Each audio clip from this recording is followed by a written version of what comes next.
Hey, y'all, this is Alicia, and welcome back to the EM podcast. Y'all, I am sitting here catching up with someone that I adore. Christina Jones is here on the podcast, y'all. I'm so excited. And it's so funny because we met, last year, right? Was it last year? Feels like longer than that. Right. And Yeah. listen, the way things have been happening, time and space for me, listen, Yeah.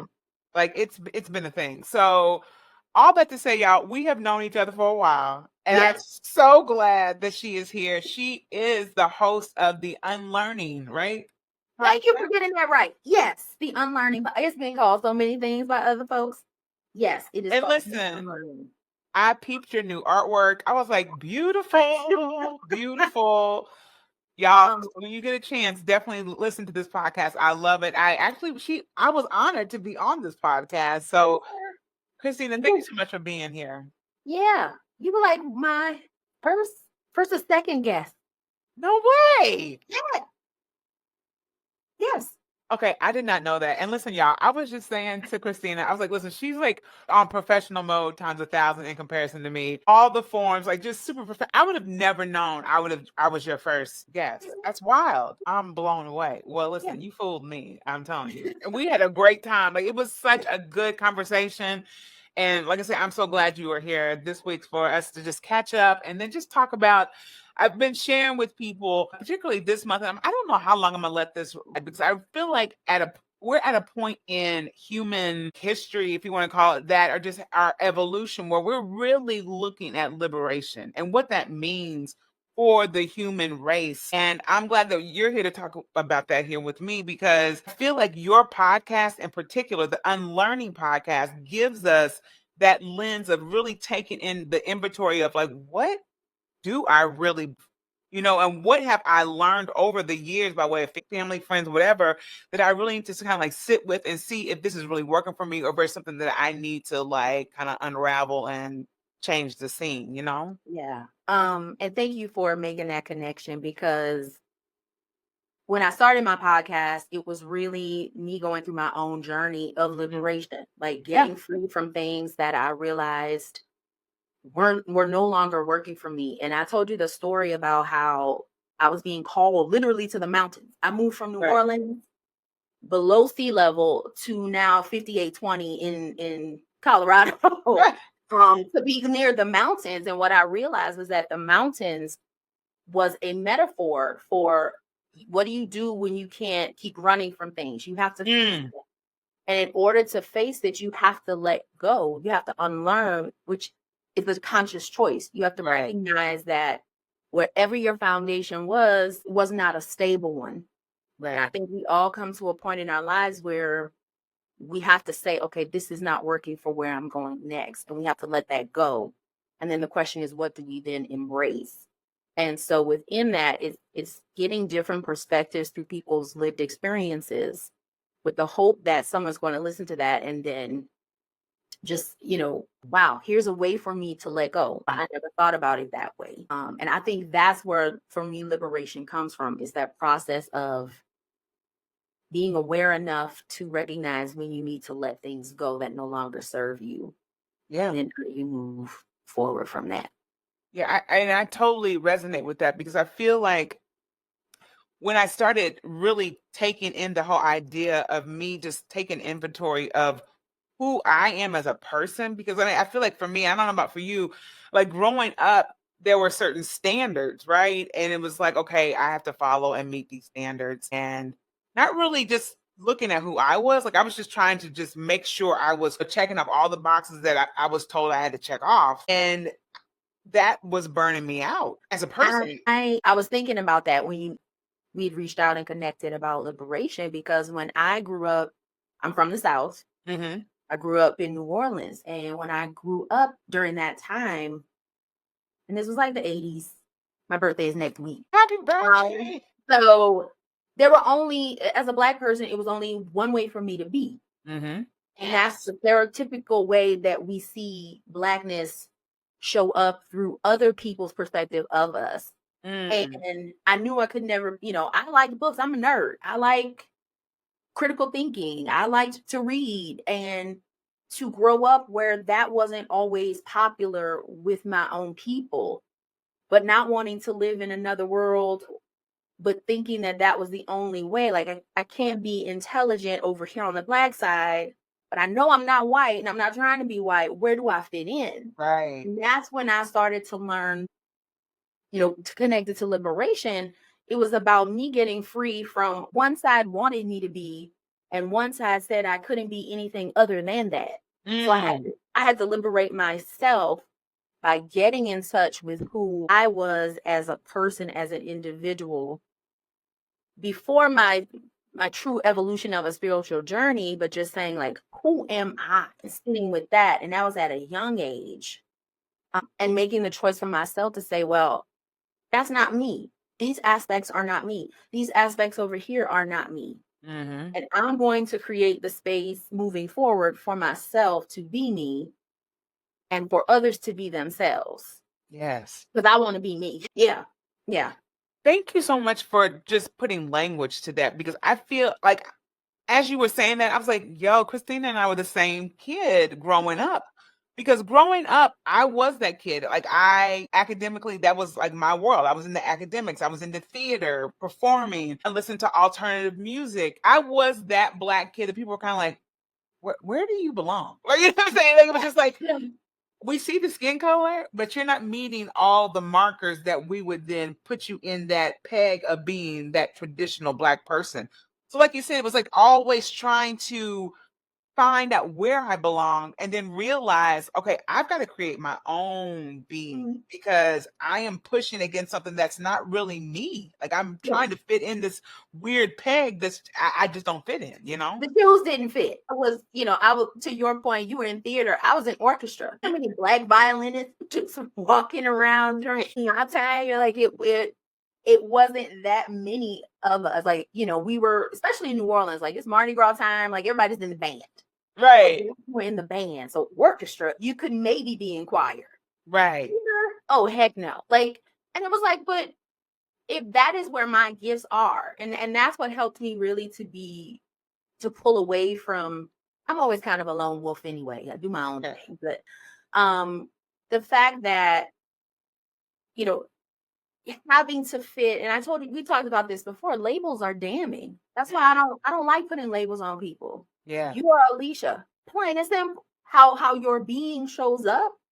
Hopefully the light in you, I see the light in you, you see the light in me, and we take it from there. But once we start putting labels on people, we give people a form and a function. And I know how, I can deal with you. I got to have boundaries with you because you're nerdy and I'm a jock or whatever. I'm in the 80s, baby, so I'm using old terms. But, I'm over here. I can't associate with you. And so you cut yourself off from even being open-minded or giving yourself a different perspective because you can only be this.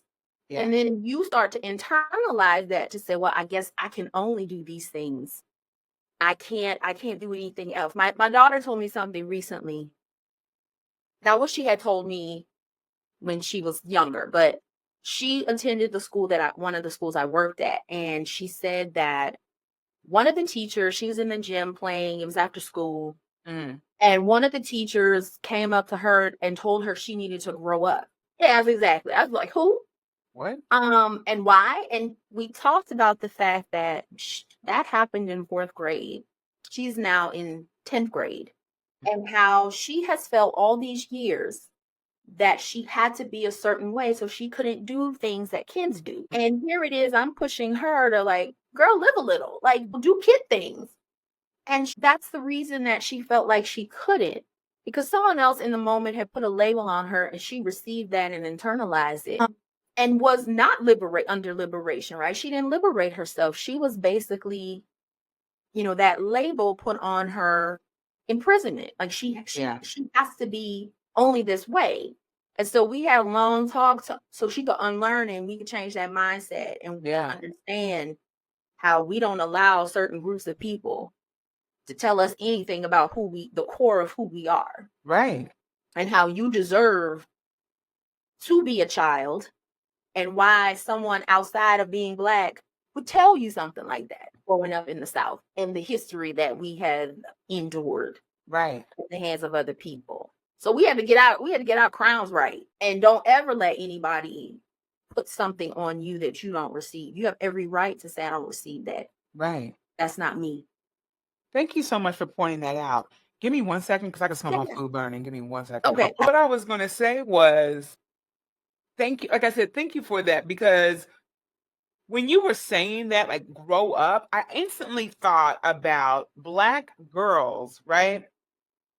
Black girls being seen, or even Black children, right? Being seen as more mature or adult-esque, right? Yeah. And for her to quote unquote grow up, like what does that even I mean, this is just me talking out loud. You know what I'm saying? Nope. Like, I asked the same question. What did I use some other words?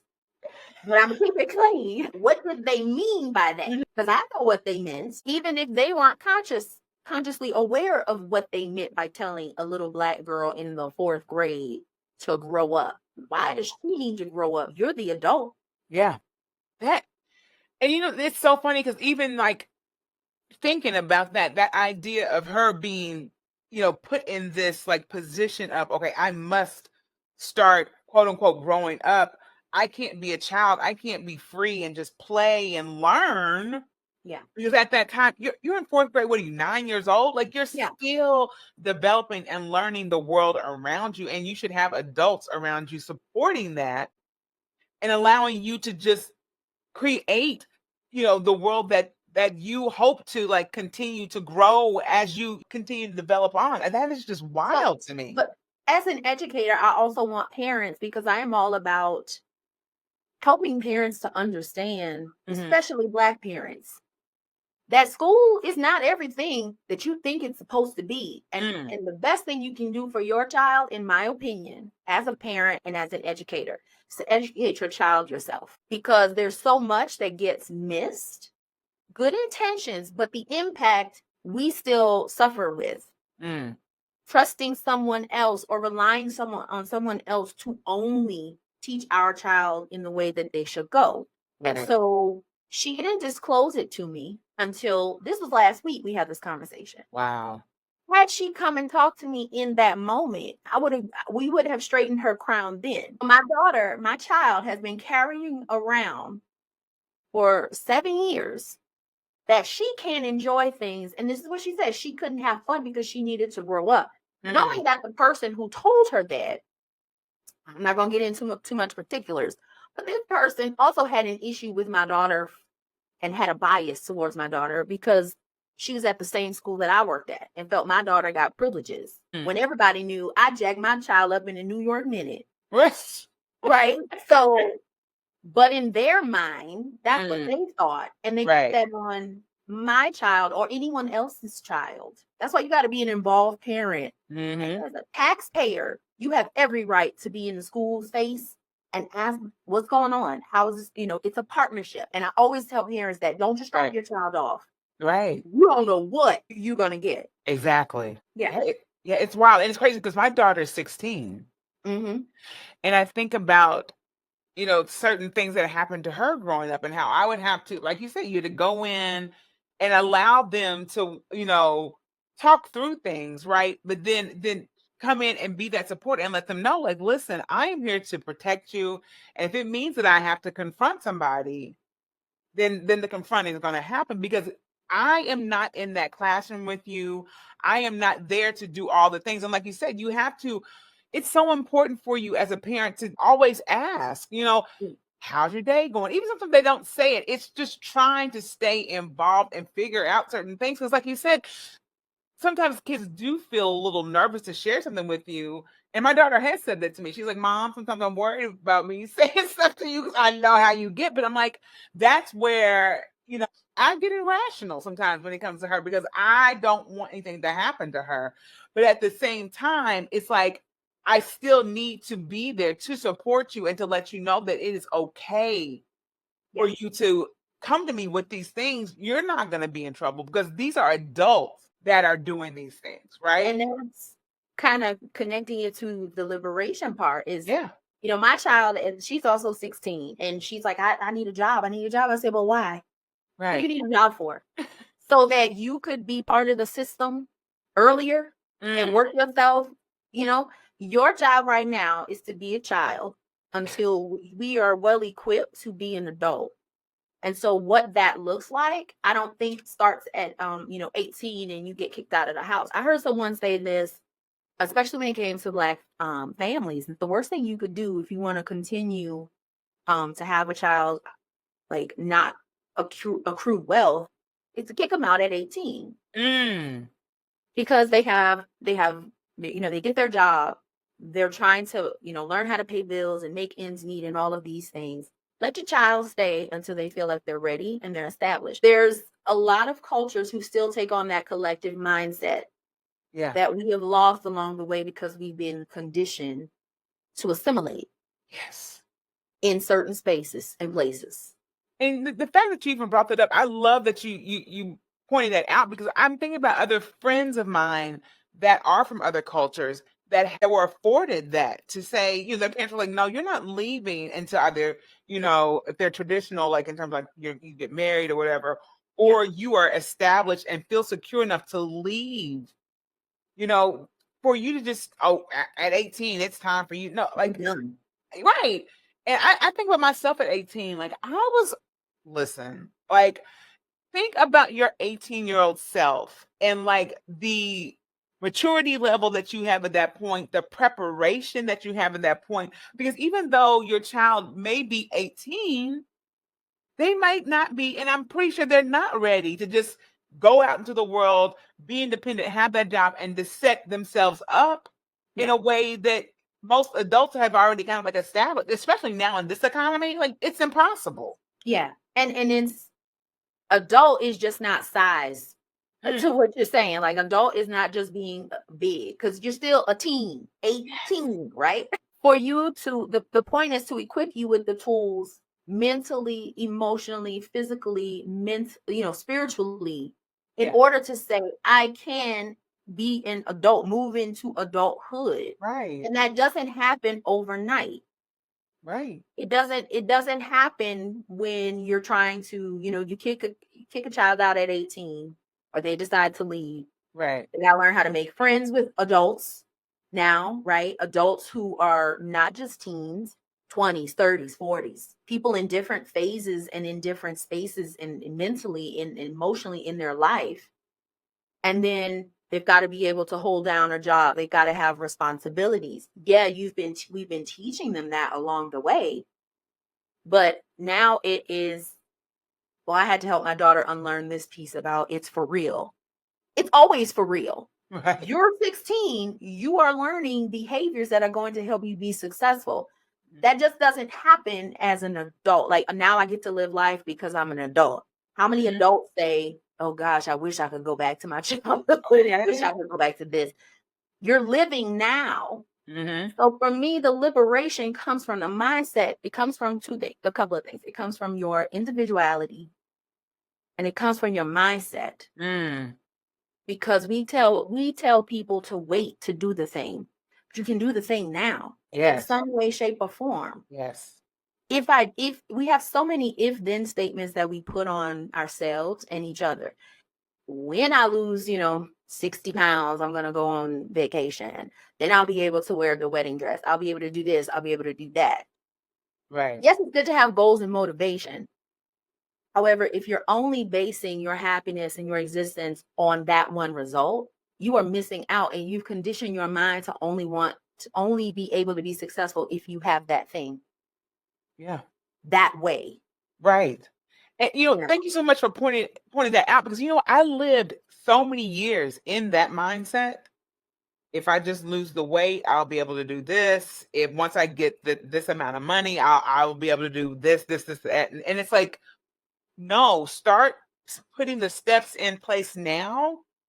And I'm pretty sure you will get to that point sooner than you would ever imagine. But just constantly thinking, once I do, it's like, no, start living in that mindset now. Start creating that now. And I didn't know that was something that was even available or afforded to me. It just, no one ever shared that information with me, because I grew up with people, and no fault of my parents or even just the elders in my life, but I grew up with people who were just trying to survive. Yes. And that's so many connections to liberation, because as Black people, we have been taught to only survive. Mm-hmm. We have only given the space for us to what we feel like. Because I often say victimhood is a race to the bottom. I'm not trying to be anybody's victim. Yep. So within that is, girl, I forgot what I was about to say. Girl, What listen. are we talking about? I'm gonna be 46 next week, and I'm already feeling I'll be mid conversation and just be gone. Like, Listen. what was I talking about? What was the point I was trying to get to? 45. Listen, we are right here on the same vein. And sometimes when I'm talking, I'm like, okay, what? Where were we? You know, I have to retrace my thought. listen, no, but here, this is what I was gonna say too. And this, I mean, maybe let's like bring some back. But I feel like because of the people that, you know, I grew up around, it was almost as if that idea of survival was the only way to think and feel. And if you started thinking outside of that, you were, you know, causing like friction, or you were really trying to like, oh, she thinks she's better than everybody type of thing, as opposed to like saying, oh, this is a new way of think. Let me try to see what she's talking about, because maybe this will give me an opportunity to see what it is to thrive, as opposed to constantly surviving. You know what I'm saying? That's what I was going to say. Thank you. In that, historically, you know, we've been conditioned to only survive. Mm-hmm. I think part of the issue with liberation of Black people as a people is that we are always looking outwardly, whether or not we recognize it. We are looking outwardly for the regulation of ourselves from other people. So if white folks are cool with us, then we cool. If they're not cool with us, then we don't know how to, you know, how do we make it right? Whether or not we really have to do the unlearning of the conditioning and the things we are doing to appease at times when we don't need to do that anymore. But it keeps us in a survival state, because we're looking, in my opinion, we're looking at someone else to validate whether what we do is okay as individuals first, and then as a people say that this was working for us as a people on the collective. But it has to work with the individual first. But to your point, to talk about the thriving piece, I don't think we've learned how to just thrive, because that means you are deserving of existence. For so long, Black people have been told, even to this day, that your existence either threatens me, it's not worthy, it's unnecessary. And because of that, we start to look at other things to say we're thriving. Like, I hate the love and hip hop thing with a passion. That is not us as a people. Anything we watch on TV, for the most part, is not us as a people. We are better than that. And how I know that is because anytime there's a challenge that comes against us, we arise to the occasion. Right. That's innately in us. What other people want us to see is not us. I don't receive that about us. I don't receive us as being violent. That is a conditioning that when you, even in the lab test, if you put too many rats in a small space, they're going to fight for what it is they need to do to survive, not thrive. Right. So, we have to understand as a people, I think, what is us and what is definitely not us. Yeah. So we are receiving so much, you know, to watch people on television fight, to watch Black men fight against Black women, and Black women fight against Black men, and this group fight against this one within our Black community. That is by design. Yes. And so we have to liberate ourselves to, you know, like the word, I had looked up the word liberation, and it means to be free. Where are Black people free? Where are we truly free? Freedom with a sense of empowerment, not freedom just to do what the heck you want to do. Where is the freedom? Can we name that? I don't think we can. I don't think we can. Right. And the thing is, like, you want to like really like look and say, yeah, no, we do have, but it's like when you really break it down and you get to the core of it, it's like, I just truly don't know where that is. And I don't know that we'll find an answer tonight, obviously, you know, but it's just like, how do we come together as a collective to, one, acknowledge that the propaganda machine has put out there is not us, and to find ways to then change that narrative as a collective and realize, like you said, that we are all individuals and we're not these caricatures that people see on TV. We all have different thoughts and feelings. We Right. all experience things in different ways.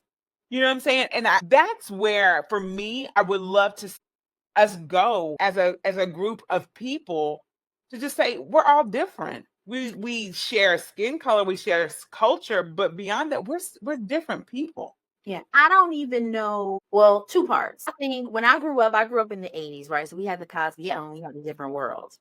The Different World was the first time in my life I got to see different shades of blackness, and they were all dope. Yes. We got to see the bougie black.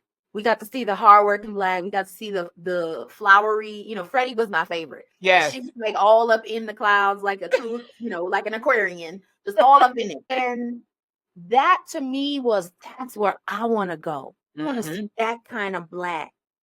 And that's what drove me to want to go to an HBCU, because I wanted to see the different shades of blackness. And I wanted to celebrate that. And I got to see how spaces were created, intentionally created and organically, but how spaces were created to allow the different spectrums of blackness. Yes. Which was beautiful for me. The other part of that is I would ask, when we say the culture, what culture are we referring to that's black nowadays? Because I don't know. Because if we're seeing love and hip hop and what I see on social media, I don't receive that as a part of black culture. I'm sorry. Right. That's not us. Right. That's not us as a people. We are far much more than that. Right. And, a lot of times it saddens me to see certain things, social media, and how we portray each other and how we portray ourselves. Yeah. Yeah. And there's no judgment behind that. It's just like, when we are left to ourselves and we truly align to God, to the divine, with what our true alignment is as a people, nobody can touch us. That's why they're scared of us. Yeah. But in the meantime, Cat Williams recently said this on another podcast, not Shades. The Shade. It wasn't his. It was like, I think one of the Ghetto Boys has a podcast. I don't know. Okay, yeah. Yeah. He said, who we were was taken away, but that didn't stop those in power from knowing who we are. That's why they do what they do. And so rather than us feeling lost, we just need to look at what's scaring them, what's intimidating them. That's where our power is. And when we step into that power, we've seen it throughout history. We've seen it. Nobody can touch us. The world can't touch us. But there's a lot of healing and a lot of unlearning that has to happen. Like, people talking about reparations. Like, no, we don't need a check. We need mental health healing. We need emotional healing. And give me that for reparations. Right. Let me learn how to not perpetuate things that happened to me as I was being raised to my children. Give is not really going to do anything, because they know that as consumers, we're going to go out and spend it anyway. And we're not going to spend it in our neighborhoods. We're going to spend it elsewhere, because that's by design. Right. And it's so funny. It's so funny that you brought up this whole idea around reparations, because at one point, and this is me just being completely honest, when I heard about it, I was like, listen, bring it on. But it's like you were saying, it's just like, where in the idea around reparations would this be beneficial for people for a lot of people? I can say everybody, because there are certain people who would, possibly use those funds to do something productive or whatever. And not to say that people that are spending it on something that's like materialistic or whatever is not whatever. Everyone has their own thing. But the point of it is, it's like the repair that we need, like you said, is true healing. And that idea of acceptance of us just being here on this land as humans, right? Because that's where a lot of the shifting can take place. See me as a human being, and not as some monster, and not as some criminal or some, welfare fraud person. You know what I'm saying? Like, see me as a human being that's here to thrive just like you. And I'm not going to take anything away from you. You have just like I will have. See me as that. And I'm also going to stretch that a little bit more. It's okay if you don't. I need to see it within me, and I need to see it within you as my melanated self. Yeah. I got to the point, and I told someone this before, the layoff I received was the best thing that happened to me. Yeah. Because now it's all Black all day, 24/7. You know, I step into the space when I want to. Right. And when I do, I don't forget who I am anymore. When people try to make you feel that, okay, that's you. That has nothing to do with me. But if you never come to that realization that I am a human, it doesn't matter. I care what I see, and I want you to see me as my sister the way I see you. That's what's important to me. And that's what I'm talking about when I say the looking externally to be validated by a group of people who may never see you as human. Wow. Yeah.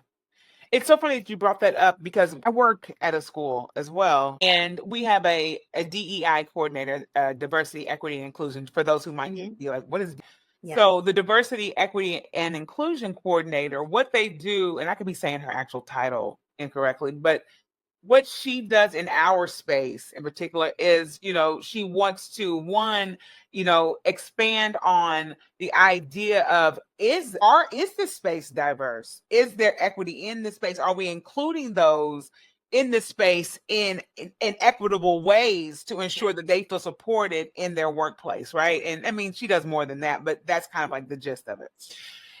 She conducted a survey. It's called the FLAIR. Have you heard it's called the FLAIR survey? I've heard of it. Yeah. So this survey, it can, I think it breaks down beyond racism, but she just focused on the racism component of this actual survey. And in the school that I work at, she shared the data from the survey from our faculty and staff. And with the people of color, it's on a scale of 0 to 10, I think. It could be 1 to 10. But anyway, the point of it is, in terms of feeling like you can be yourself as a person of color at our particular school, we I think that it was like around 2.8 out of 10 in terms of the people feeling like they could truly be themselves as Black and brown people in that space. And when you were saying that, you were like, I walk in that space now and I am truly myself. I think that's beautiful, because knowing what that survey said in the school that I work in, it's like, wow, that is telling. And this is why I call myself now professionally unprofessional, because in the professional space, there is a code of. Now, does it necessarily have to do with your character? Because we don't identify those traits of honesty, integrity, good work ethic. And what does good work ethic mean? Because that means different things to different people. Right. I can be effective at my job and do well in a shorter amount of time. That doesn't mean, you know what I mean? So a shared language and a shared definition of what that looks like. But I'm not surprised, because when I worked in my place that shall not be named, you had to look the part and you had to play the part. I remember I went on an interview for a director role, and I said it before I thought about it. That's how authentic I was, just done with trying to be someone else and not tapping in. Because when you have to be someone else, you have to put on the mask, but you're lying to the totality of who you are. So your gifts don't flow. Your anointing can't flow right. So they asked me, so why do you want to be director, of this department? And the department had to do with helping learners in after school programs and things like that. I said, I want to help kids who look like me. I said, I want to help kids who look like me. I want to help all kids. But firstly, I want to help the kids who look like me, because that doesn't happen very much in this place. Right. Right. Of course, I didn't get the job because, you have to put on, or you have to say the right things. And after a while, that wears down on anyone's spirit, anyone's soul. And it's not just Black people. It's friends I've had who had to play straight. Right. Right. So what we don't recognize, and in my last position, I got to see how oppression oppresses everyone. It wasn't just about race. It was gender. It was your socioeconomic status. I got to see, even though I wasn't very diverse, like I was the only Black leader within the whole department of 200 and something people, and within my own team. But you got to see how oppression played out with everybody. It wasn't just race. Everybody was trying to wear a mask and wear things that didn't fit, and they couldn't be themselves. And you just saw people's spirits just die. And I was like, you know what? We can't have this. We're going to be us. It's okay for you to be us, to be who you are. It's okay for you to have character and integrity. It's okay for you to be competent in your job.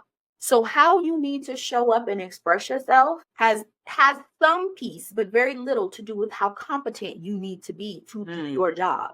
And that's when I started leading my team differently. So I for you to show up authentically you. Because when you're authentically you, you're going to help a teacher be authentically them, and they're going to help children be authentically them in the space. It's a trickle down or a trickle across. Right. But the joy that and the light that gets taken out of people trying to be something that they're not is heartbreaking to watch. I don't want people to go, as a leader, I don't want people to go through that. Your soul dies. Your soul dies. A little bit of it dies at a time, and then you lose who you are. You lose your identity. Yeah. In doing that.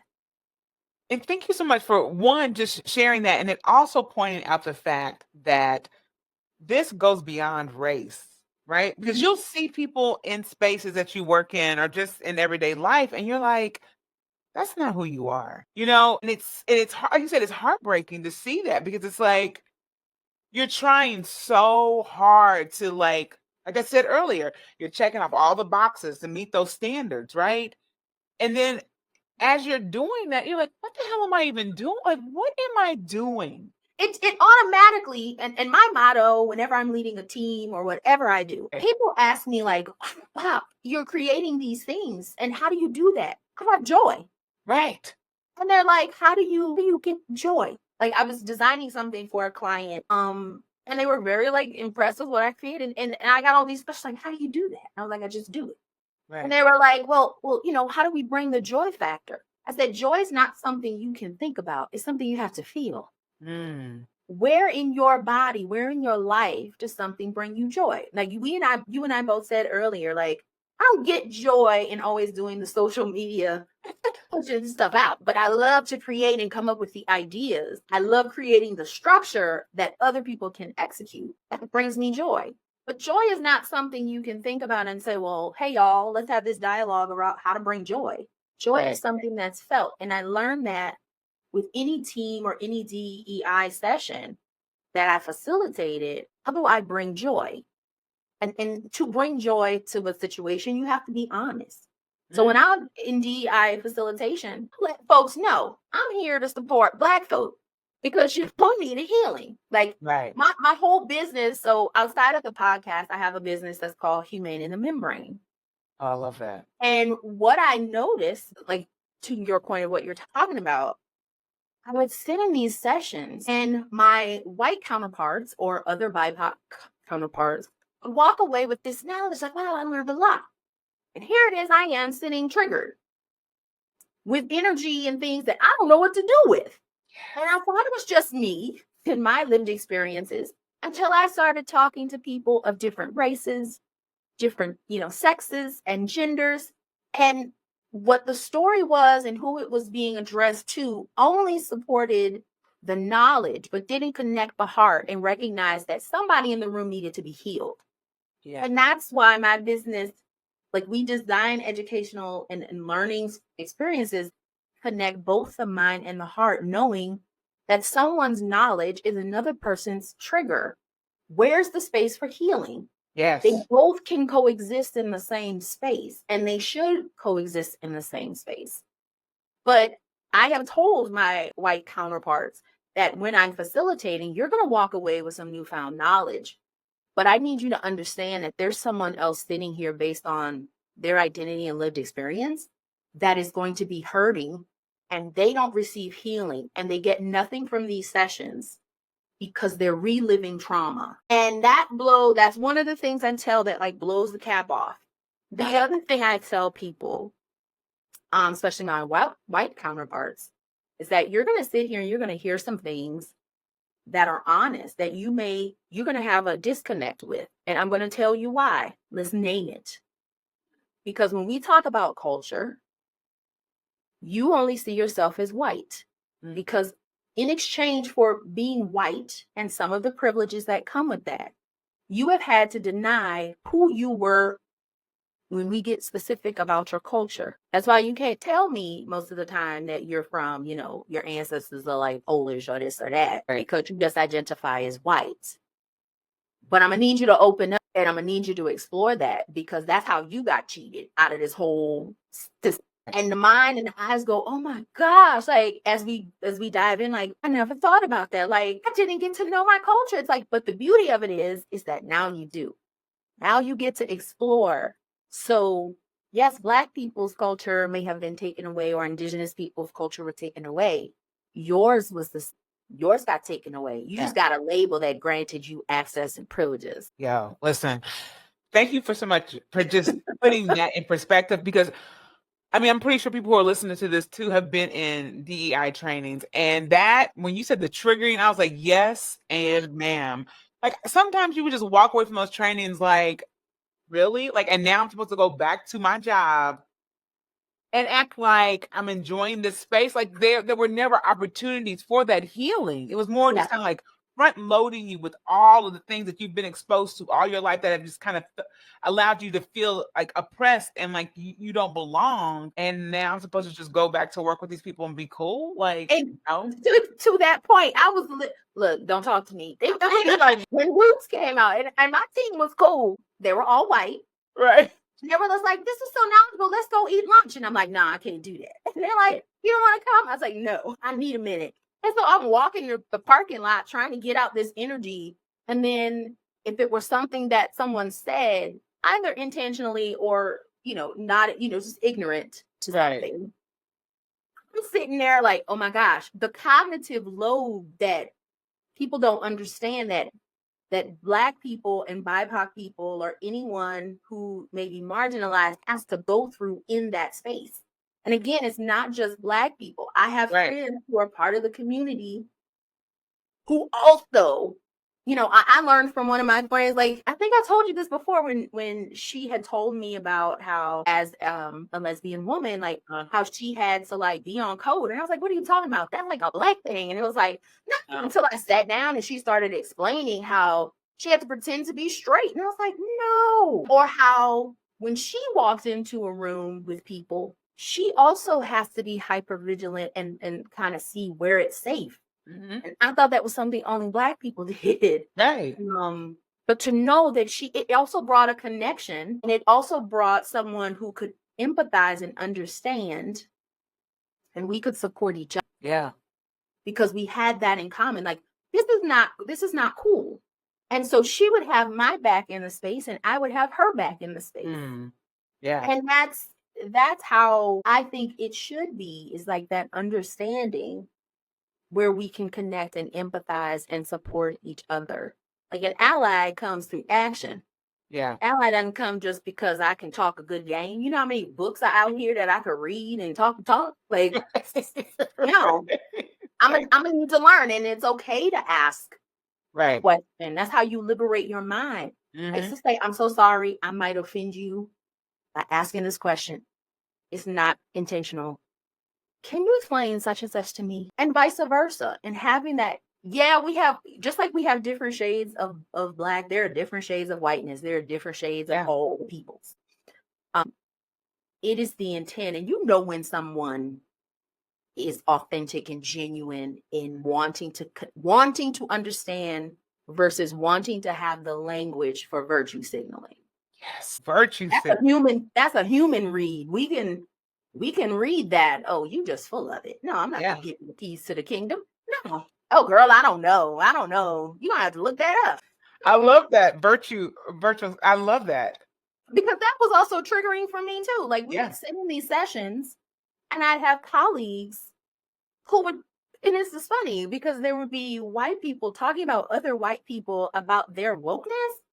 And I had to call one out one day, and I said, can I ask you a question? And they were like, yeah. I said, when was the last time you invited a Black person over to your house for dinner? I said, let alone, when was the first time you invited me? Wow. Cricket. I said, so while you're sitting up here dropping all that language, I said, don't forget that the friendship if it's really about friendship and the things that you're talking about, then where's the action behind it? Be a real one. That's what I told them. I said, be a real one. Right. Now, if that's not your cup of tea, cool. You might invite me. I might say I respectfully decline. Right. But when have you engaged in a Black person outside of what you've seen in a classroom? You keep saying I'm your friend. Right. And I had to call her out on that one because my role is your supervisor. Wow. Yeah. Friends make us equal. So I'm gonna need you to respect the position. And then number two, as as a friend outside of the work hours, I've never been to your house. Mm. You don't even invite me over. Wow. And if I invited you, would you come? Right. You gotta not guilt people, but you gotta make people, not make people, but you have to get people to see a lot of times what we're spouting is to make ourselves appear good. Yeah. What's the white fragility book? Like the biggest fear of white people is to be seen as a racist. Wow. And I know that because I've also I teach graduate school to teach. And I remember teaching a course on DEI where teachers, white women mostly, would schedule to have meetings with me. And in scheduling to have the meeting with me, the question would come up, am I racist? Now, I know in the South what that means when you ask that question. Right. So it's a Black-white dynamic. And I said, I don't know. Are you? Right. And this person, to quote what the person said, they said, I read James Baldwin. And I said, okay, that's good. Okay. All right. And I can't remember the other book. I said, okay, right on. And then they said, but I don't watch Atlanta or Love and Hip Hop. Am I racist? And I said, I don't watch those either. I said, are you? Right. The beauty of this course is that you're going to find out. And then you just have the tools, the awareness to not be that way. Wow. I am know what that question. Blown away right now. Am I racist? I don't watch Atlanta or Love and Hip Hop. So that told me several things. Number one, I was being objectified. Yes. I was supposed to be the Now, I know what that means in the South, as other people probably in their regions can understand too. But what I tried to get colleagues to understand is that when you have that's a power play. Yeah. Because as a white woman, you felt the need to ask a Black person, and depending on what I say, means whether or not you're going to be open to what the course is teaching you or feel like you are validated by not receiving the information. It's a catch-22 for me. Yeah. So I threw it back on, are you? Right. And the only way you're going to know is if we explore what the course is asking you to explore. Mm-hmm. But I knew that was and I had to get other colleagues to understand that is a loaded question. Yeah. They may not recognize that. I don't think it was ill intent. I think it was their guilt, but not even being able to explore it. As soon as I said, "Oh no, I don't think you're racist," I don't have to do this stuff. Okay, everybody in this country is racist. We just need to say that. Everybody has a bias. Everybody has a prejudice. Right. We've all been conditioned that way. Right. We are racist also in the sense to me because that's all we look at. That's all we've been conditioned to look at is race. And it's so funny because when the conversation does come up and it's like, well, why does everything have to be about race?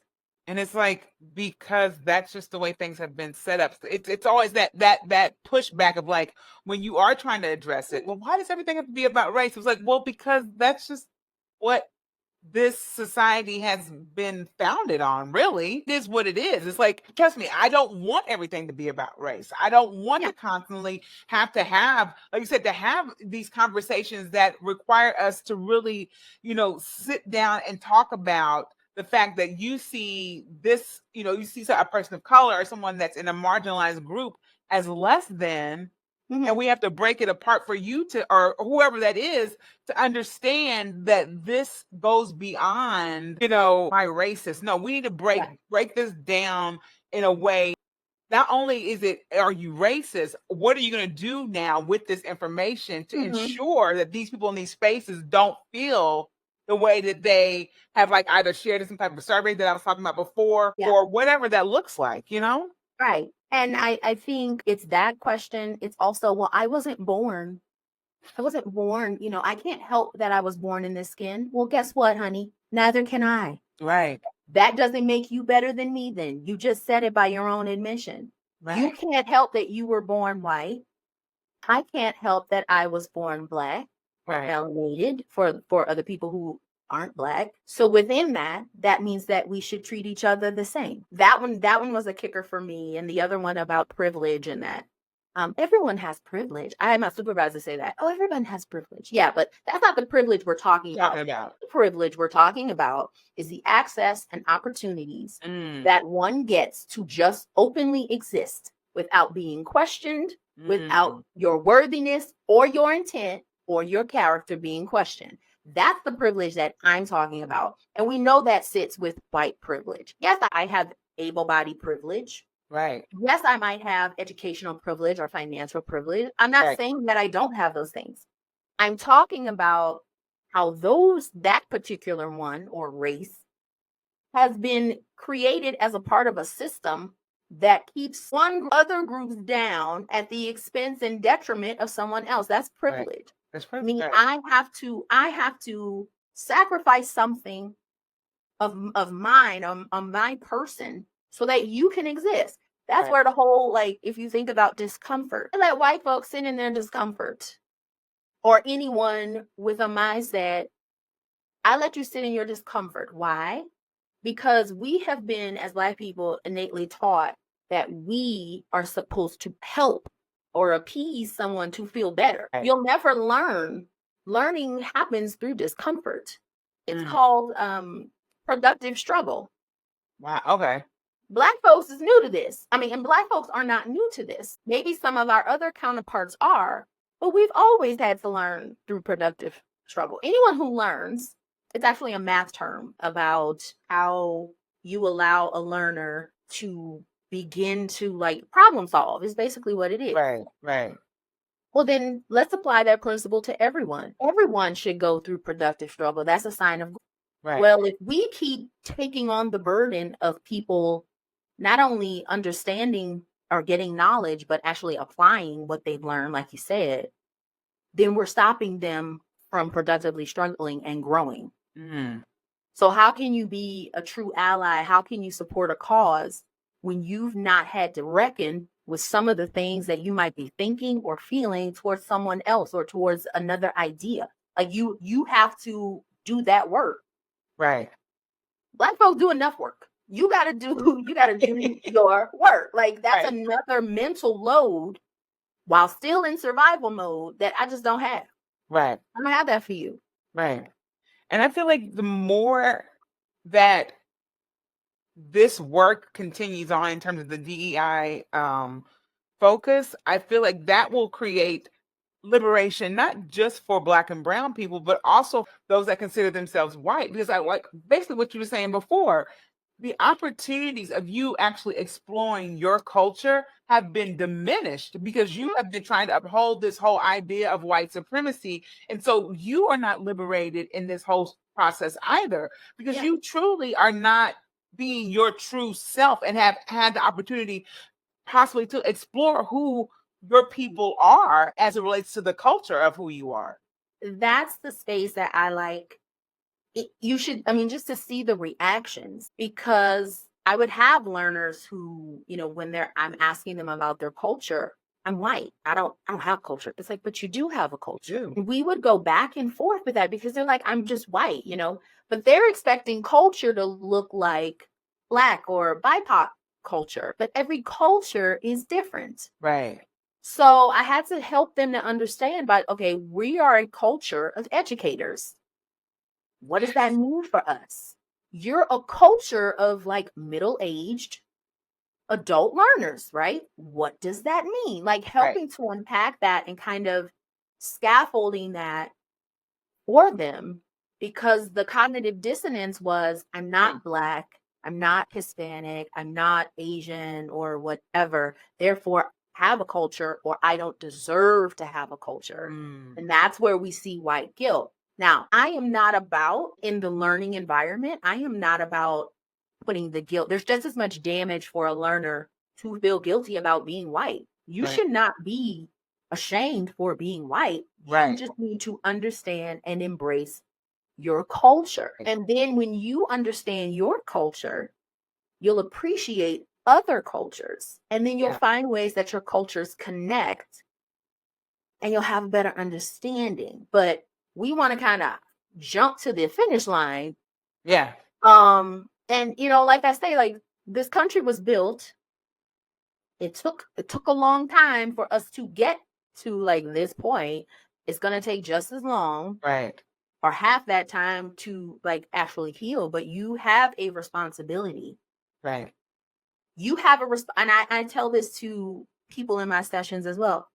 White folks have a responsibility to understand, but we as BIPOC people, we also have a responsibility to be open to a dialogue. It's not healing for us to get liberated and point the finger and say, you white folks did it up. Yep. That's a race to the bottom. Victimhood is a race to the bottom. Yep.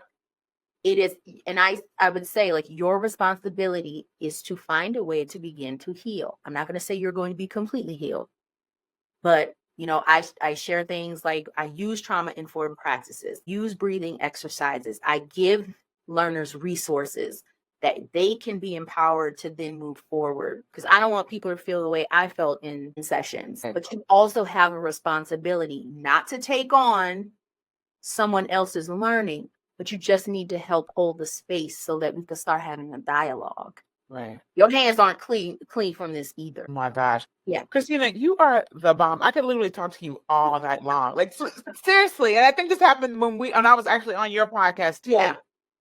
You are a wealth of knowledge. And like, I hope that you can come back on the podcast because this was amazing.